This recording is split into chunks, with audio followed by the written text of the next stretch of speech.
When somebody walks out with a $100,000 Mercedes-Benz and that disappears, that makes the news. Somebody steals a $200 Mercedes jacket out of the boutique. It is what it is, but from every front, there's some opportunity. Stealing Cokes out of the cafe, you know.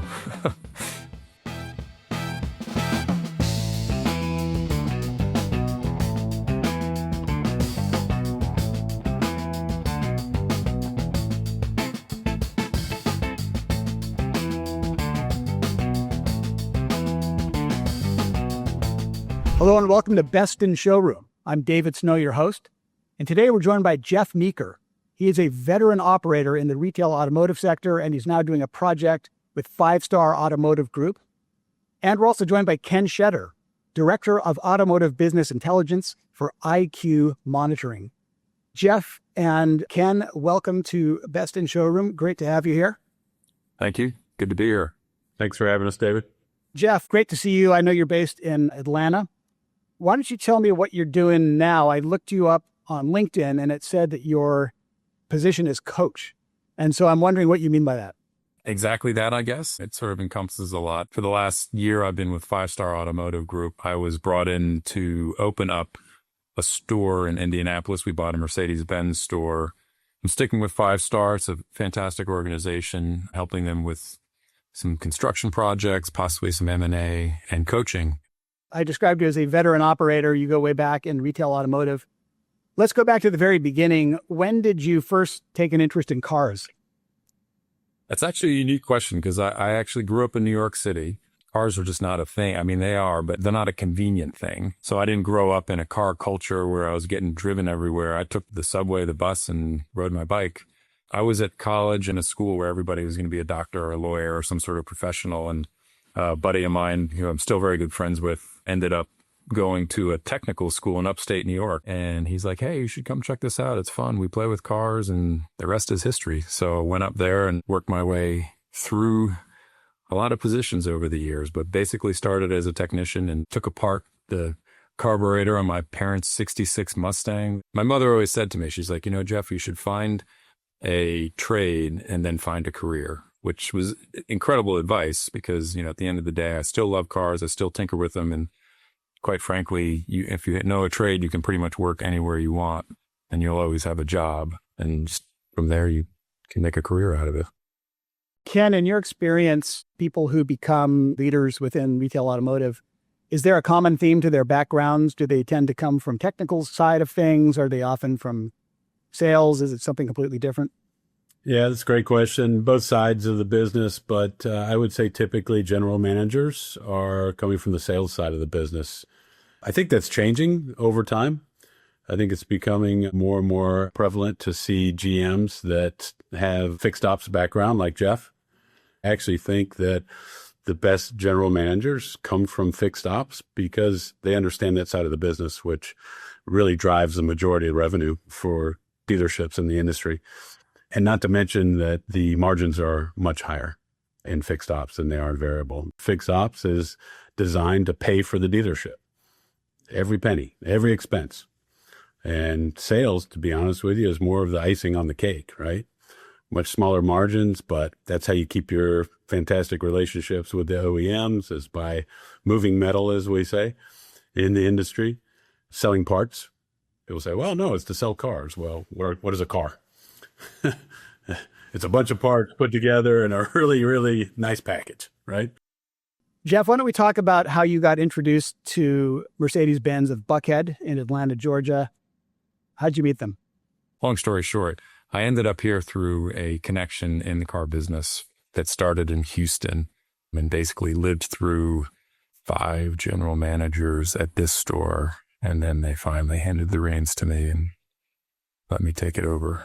If you can outlast them, you're usually going to end up in the role. But yeah, I mean, honestly, it was probably one of the reasons it was an easier transition for me coming from the fixed operations side, because there have been so many managers in the past. In between those times, I was the one that was helping out, and I was the one sort of filling the gaps when the new person came in, explaining to them how certain things went. But because of the fact that I'd been through so many different managers, a lot of stuff ended up on my plate. So I pretty much knew, other than actually sitting at the desk every day, desking deals, I pretty much knew the ins and outs, and the accounting side of it was always been the piece that I kind of got involved with, which really helps understand that side of the business.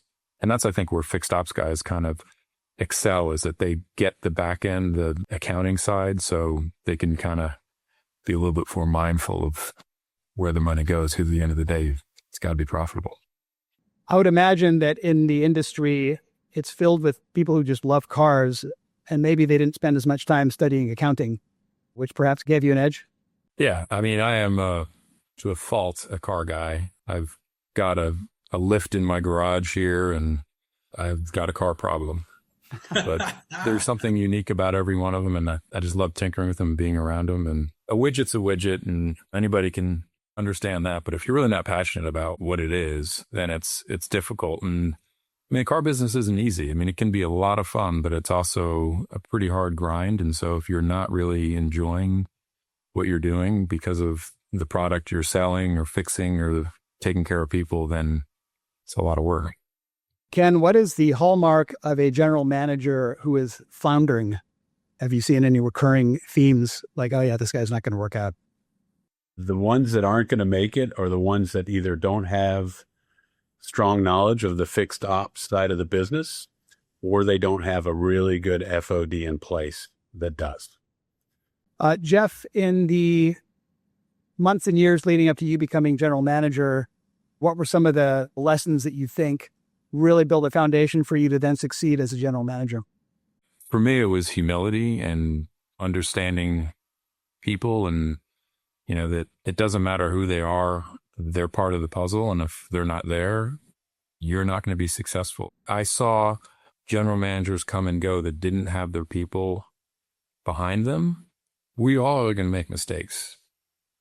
A lot of them, especially in big operations, and they happen all the time. But if you don't have somebody there to catch you and help because they don't believe that you have their best interest in mind, then you're going to fail. I've seen a lot of big egos come through those positions where, oh, I'm the big boss now, and they just kind of run through like a bull in a china shop. And next thing you know, you see that their people kind of are looking like, yeah, this guy's going to make a mistake, and I'm just going to step aside.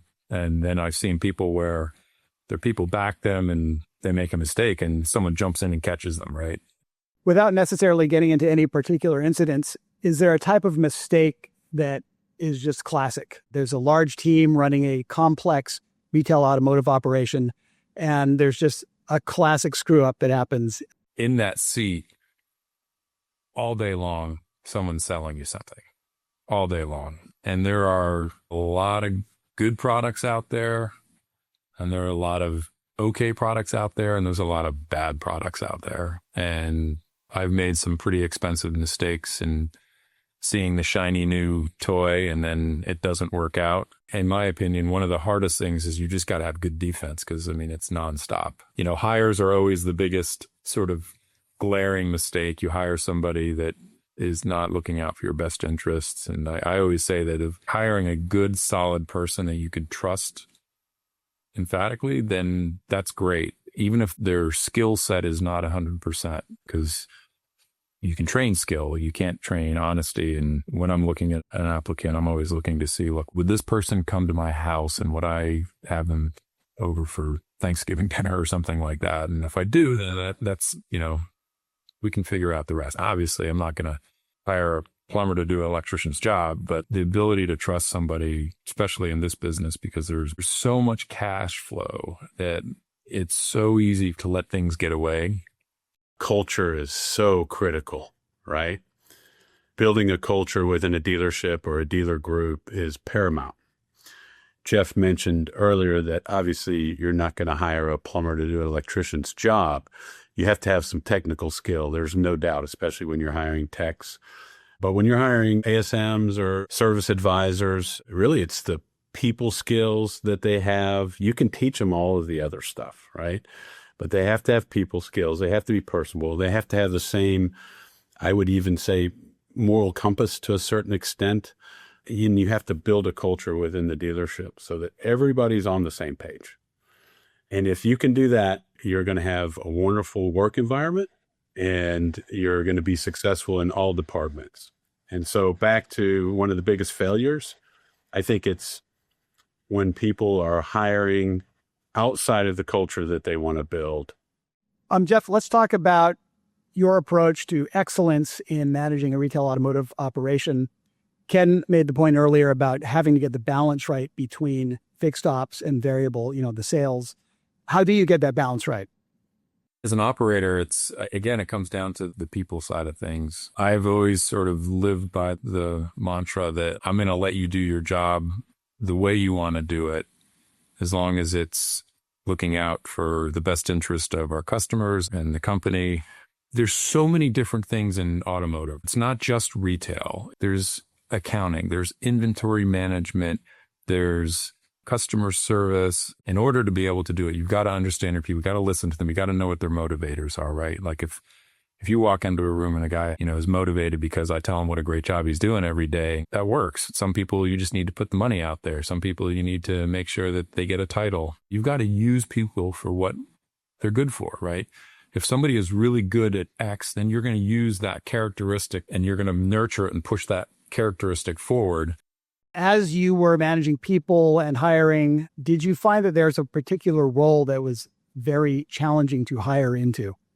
Car washer or porter, because it's entry level. It doesn't pay a lot, but you're asking somebody who probably doesn't have a lot of customer service experience and training to smile, talk to somebody who is possibly a multi-millionaire, especially in the luxury car dealership, but you're offering entry-level compensation, which is tough. And that's one of those things where over the years you learn, you get what you pay for. Coming from the fixed ops side, I feel that finding solid service and parts managers that really understand the business has been difficult. Good inventory management, customer service. I feel like on the sales side, a salesperson is very involved with the process of getting a car sold from the day they walk in the door. Now, do they have access? Do they understand rates? Do they understand the programs? Maybe not as much, but they're pretty close to that process all day, every day for their entire sales career. Somebody that is writing service is very close to the very single process of getting the customer taken care of, but then making sure that the card gets dispatched, that the bill gets closed, the money gets collected, the warranty gets submitted. They don't see that. The counterman may sell a part, and depending upon your parts manager, if they're a good parts manager, they're doing perpetual inventories and they have them involved with things like that. But if they're not, all they're doing is handing a part across the counter, looking up another one, handing it across the counter.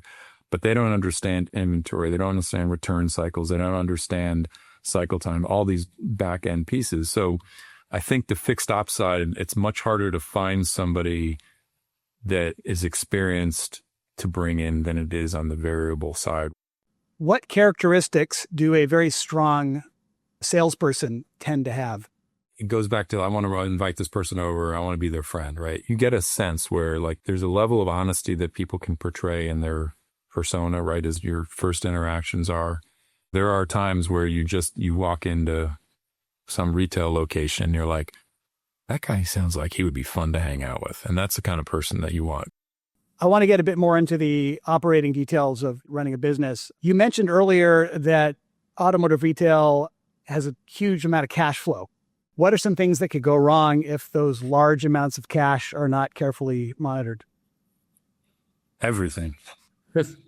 In my career has always been luxury, so you're talking millions of dollars. And until it's back in the bank and collected, somebody's got to have that money out there, and which is usually you, the business. Most dealerships fail because of cash flow. The bank comes and puts the lock on the front door and nobody knows what's happening. That's because they've gone out of trust with the bank. In Atlanta, we've had probably one of the highest fraud ratings as far as just the market is concerned, especially through COVID, whether it's identity theft, whether it's synthetic credit. In this country today, most people take a car before it's fully paid for. There's a signature, there's some documentation, maybe a deposit, but the dealership doesn't have the money, right? They've gone and gotten credit from whether it's the captive lender or from an outside source, and we have sort of a guarantee as long as everything is up and up. And so our job is to vet that. The last 5 or 10 years, it just seems like it's just gotten worse and worse. I was talking to somebody today about a parts person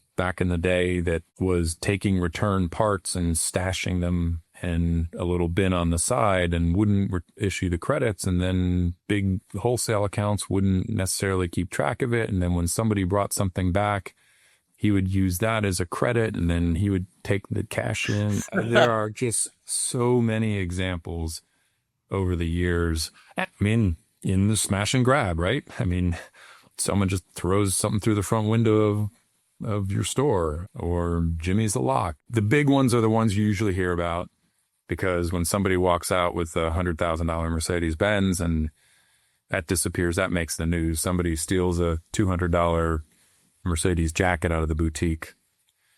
It is what it is. But from every front, there's some opportunities. Stealing Cokes out of the cafe, you know.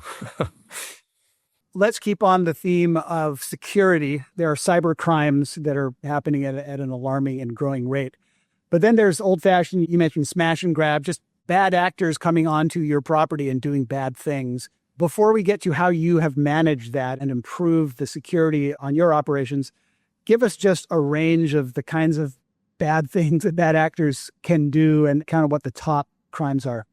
Our unique situation is we were in a parking deck and somebody had climbed up to the second floor and took a bunch of wheels off, like 15 Mercedes-Benz, and then roped them down the side to somebody, and they took off with, you know, essentially call it $20,000, $25,000 worth of wheels that they probably got $1,000 for them all. But that's a lot of work for $1,000, I got to say. Yeah. You know, if they were smart, they probably wouldn't be doing these things. But you know, maybe they got $10,000 for it. Right. There's car theft too, right? Those things are getting more and more difficult, especially on big lots when you have a huge facility where the outside perimeter is 2 or 3 football fields away from a building. Someone can get access. You know, that's one of the crazy things is just, you know, there's so many moving pieces in a dealership. Keys get left on a desk. They get put somewhere they shouldn't have been. They get left in a car. We're operating Buckhead in Atlanta, for anybody that knows that. It's had its share of crime sprees, and, you know, there's a lot of homelessness. Then there's issues with people just looking for a place to sleep. Ken, your company, IQ Monitoring, is monitoring lots and lots of retail automotive properties. Is there a crime du jour that you have noticed recently that is affecting retail automotive? Frontline theft is probably number one. Dealerships tend to put their most valuable vehicles on the front line closest to the street. If you don't have good, intelligent live monitoring, watching those vehicles all hours of the day, it's pretty easy to get into one of those vehicles and move them out. Some vehicles are easier to steal than others. You have people climbing under vehicles in low-lit areas, taking out devices. I mean, people are after copper now as well, and that's a popular issue. Now, a lot of this happens as a result of inside jobs, right? Employees actually plan this out or working with some outside entity to get this done. And that's how you get through a lot of the normal defenses. But that's why you have to have something a little more special, like intelligent live monitoring, something where you have people managing the cameras, especially in the wee hours of the night when most of this stuff happens. Geoff, how have you upped your game with regard to security? My last location, 160 cameras, I think it was. But very unique situation. We were a parking deck situation. So we have 2 parking decks, 4 stories. In some ways, an ideal location with only really one entrance to the property and then the service drive. So you have these choke points. But at the same time, if you got in, once you're in, you kind of have a run of the place. We had an instant where somebody had gotten into the building before we had put in proper security, and we just had exterior cameras, and they came in during the day. They knew where to hide, and they hid. And then when the cleaning crew came around, we had a very basic system at the time. They followed the cleaning crew. Once we actually went back and looked and saw, they followed the cleaning crew. They basically stalked the joint, and they knew once they left, they had certain areas that there was no coverage. And so they made themselves at home. And we finally figured it out because people had like snacks and stuff that were like disappearing at night. You know, there's so many unique situations, and that wheel situation, right? Because they got into the deck and they knew exactly where the 2 cameras were, and they shimmied around until they got behind it. But what we did is basically covered the place. And so there really is no place you can't go. And the nice thing about technology now is it can learn as you're going. So it knows logic paths and things like that, where in the past it was a matter of somebody just sitting there kind of scrolling back and forth trying to find stuff. It put our minds at ease, especially for the internal stuff. And you've worked with IQ monitoring on that camera system? Yes. Yeah. Yeah, we buttoned them up pretty tight. And they put in some good access control as well, which I think was important in the back gate area and what have you, so that it was very limited as to who could leave the building and where they could leave from. Walk us through kind of what the typical process is for setting up the cameras, setting up the relationship with IQ monitoring. The first thing we do is we go on site. We do a full site walk, typically with IT and all of the key players, all of the key decision makers, and the people that would be involved as super users, if you will, of our software. And we talk about what are the current issues, what's going on now, what's happening, what do we want to prevent. And then we also use our experience to elaborate on what we think could happen in the future based on their configurations and maybe hasn't happened yet. When we do that full site walk, we'll look at camera positioning. Where are our views? Where do they need to be? And then we also talk about business intelligence piece of what we do, which is beyond the security piece. What can we put in place for process efficiency, consumer experience, or customer experience lift? When we are done walking that site, we'll prepare a really nice diagram inside and out of all the locations that need scrutiny. And then we talk about what type of monitoring do we want? Do we want forensic monitoring, something kind of after the fact that we can look at for you? Do you want real-time, intelligent live monitoring? We AI infuse the cameras so that we get triggers. And then we have our own security operations center, which is right here in the U.S. in Atlanta. Geoff, since you have started working with these supercharged AI-enabled camera security systems, have you caught any malfeasance that is worth talking about? One of the things that we did was use it in a lawsuit where somebody had claimed they had had an accident and slipped. One of the things that we were able to do is, because of how well we were covered, show that this person was wearing like some sort of sandals or flip-flops that were not appropriate to be driving in even, and helped us out. The high definition 4K cameras pick up the way people are preemptively setting themselves up, good soccer dives. A lot of liability mitigation, right? And internal too. Workman's comp was someone using the machine properly. I think one of the biggest savings is our ability to catch pre-existing damage. So as a customer passes a threshold, we're examining that vehicle 360 to identify any type of pre-existing damage, again, for liability mitigation. Also for upsell, to be quite honest with you. If there's an opportunity to fix a ding or a dent or a scrape while the car's in your possession, why not mention that to the customer and see if there's an opportunity to do that if they want that fixed? But really, the liability mitigation is the most important piece. In fact, we did a study with Jeff when he was at Mercedes-Benz of Buckhead, and I believe we showed $80,000 worth of savings in a 3-month period. Is that right? Yep. Geoff, final question for you. I really appreciate your joining Best in Showroom today. When you are talking to younger people about potential careers in retail automotive, what do you tell them about what their path could be and why you feel bullish about the future of this industry? Could be anything. That's the greatest part about it. I was a partner in a Mercedes-Benz dealership, and I started as a technician that had no idea about what they wanted to do with their life. To me, it is just absolutely one of the coolest industries. And it doesn't have to be retail. I worked for the factory. I worked at a third-party extended warranty company. From marketing to sales to technical to engineering, the coolest thing is to have somebody that comes in and works with you for a little bit. Next thing you know, you find out they're at the factory as the marketing person or working on some race team, just whatever it is. And the greatest thing about car people is they're all entrepreneurs, right? If this doesn't work, guess what? We're going to figure out something that does, because the markets, the economy bounces all over. There's tariffs, there's not tariffs, there's fuel shortages, there are electric vehicles, they're not. And you just figure it out. So you get to reinvent yourself over and over again, which is fun, especially for someone who's a little bit ADD. So, And what car are you currently driving, Jeff? What's your favorite car these days? an E63 wagon, E63S wagon. And one of the I've been, fastest cars I've ever been in. Yeah, it's Hands down. it's one heck of a room forgetter. But I am a sucker for old cars. I don't like driving them because they're not much fun to drive compared to new cars, but I love tinkering with them and I love the aura about them. What do you have in your garage right now, Jeff? I've got a 69 Cadillac Coupe de Ville convertible that one is completely, that was a frame off restoration. You got to drive that one around Atlanta. I've been driving it recently. This weather's been perfect in Atlanta now, so I've been driving that the last few weeks every now and then. I've got a C2 Corvette race car in there, track car, like a fully caged right now, and then a 55 Mercedes 220A Cabriolet. You always have a Mercedes in there. I knew that was coming. Well, there's so much more to talk about, but unfortunately we have to pause here.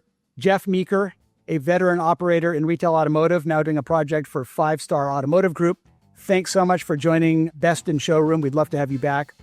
And of course, Ken Shetter from IQ Monitoring, thanks so much for sharing your experience with us today. And I'll see you guys next time.